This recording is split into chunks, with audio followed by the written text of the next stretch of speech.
Gautam neuro care brain stroke, migraine, fits, brain and spine surgeries కి best neuro surgeon. స్వలాభం కోసం ఇద్దరు ప్రజల ప్రయోజనాలను తాకెట్టు పెట్టారు. టీడీపీ అంతే, వైసీపీ అంతే. దొందే. అమరావతి రాజధాని అమరావతి అన్నాడు చంద్రబాబు గారు. సింగపూర్ చేస్తానన్నాడు. 3D గ్రాఫిక్స్ మొత్తం గుర్తుందా? 3D గ్రాఫిక్స్ చూపించాడు చంద్రబాబు గారు. పోనీ అమరావతి రాజధాని అయిందా అంటే అది కాలేదు. జగన్ రెడ్డి గారు వచ్చారు. ఒకటి కాదు 3 రాజధానిలు అన్నారు. పోనీ 3 రాజధానిలు అయ్యాయా అంటే ఒక్కటి కూడా లేదు.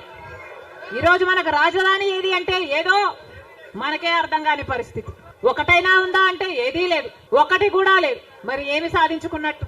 పోలవరం ప్రాజెక్ట్ ఎప్పుడో 1941లో పోలవరం ప్రాజెక్టు కట్టాలనుకుంటే సాధ్యపడలేదు.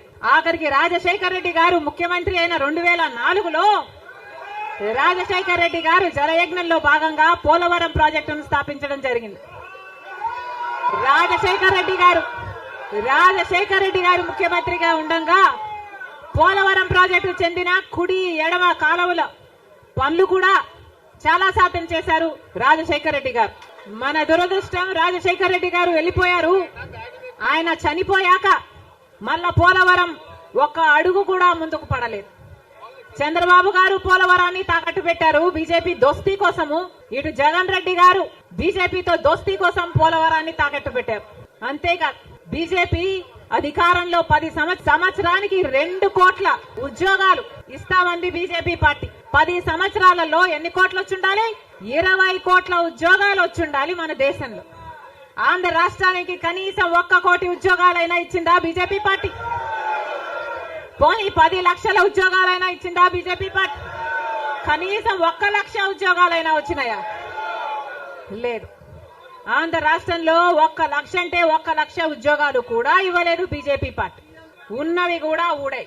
బీజేపీ పార్టీ ఆ రోజు చెప్పిన మాట, రైతులకి ఆదాయము డబుల్ చేస్తామన్నారు. రైతుల ఆదాయం డబుల్ చేయడం ఏమో గాని రైతులకున్న ఖర్చులు 10 ఇంతలు పెరిగాయి. ఈ రోజు అప్పు లేని రైతు ఉన్నాడా? అప్పు లేని రైతు ఎవరైనా ఉన్నారా అని ఎవరిని అడిగినా లేదమ్మా, అప్పుల పాలైపోయాం. రైతు అన్నవాడు ఆత్మహత్యలు చేసుకున్నా గానీ ఎవ్వడు పట్టించుకునేవాడు లేడు. మరి ఎందుకున్నట్టు బీజేపీ పార్టీ అధికారంలో ఏం చెప్పారు? స్విస్ బ్యాంకులలో విదేశాలలో ఉన్న బ్లాక్ మనీ మొత్తము తీసుకొస్తాము, అన్ని పేదల చేతుల్లో పెడతాము అని చెప్పింది బీజేపీ పార్టీ. పెట్టారా? పేదల చేతుల్లో 1 రూపాయినా పెట్టిందా బీజేపీ పార్టీ? మరి ఎందుకు నమ్మాలి బీజేపీ పార్టీని?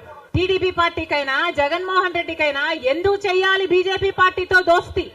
ఎందుకు వాళ్ళ ఎమ్మెల్యేలు, ఎంపీలు, రాజ్యసభ ఎంపీలతో సహా బీజేపీ పార్టీ తొత్తుల్లాగా ఎందుకు మారారు?